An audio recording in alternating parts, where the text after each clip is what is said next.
Ready? Start.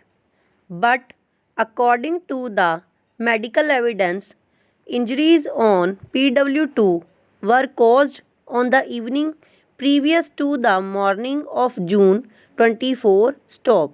This takes away the basis on which he was accepted by the trial court and the High Court as an eyewitness, notwithstanding his proclivity to mix up falsehood with truth. Stop.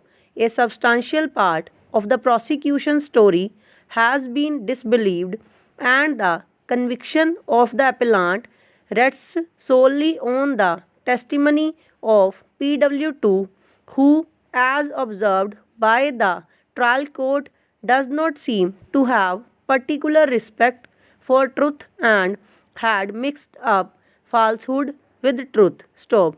His credibility as an eyewitness lay only in that the trial court and the High Court assumed that he had received injuries in the same occurrence in which the deceased was killed. Stop.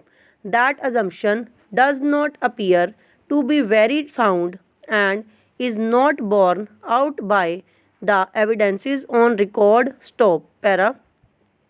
The defense plea that PW2 had received the injuries on the evening of June 23 and not in the morning of June 24 gains credence from the fact that an incident between the two sides had admittedly taken place on the evening of June 23, 1995. Stop.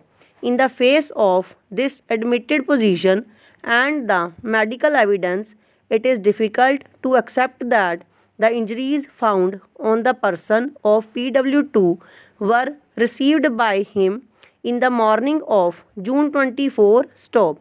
From this, either of two inferences would logically follow. 1. PW2 was not present at the occurrence in which the deceased was killed in the morning. Stop.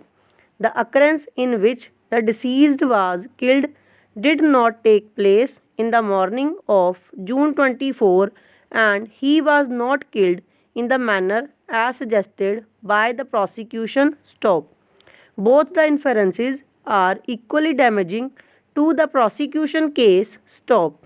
In view of the facts and the circumstances, it would be highly unsafe to uphold and sustain the circumstances.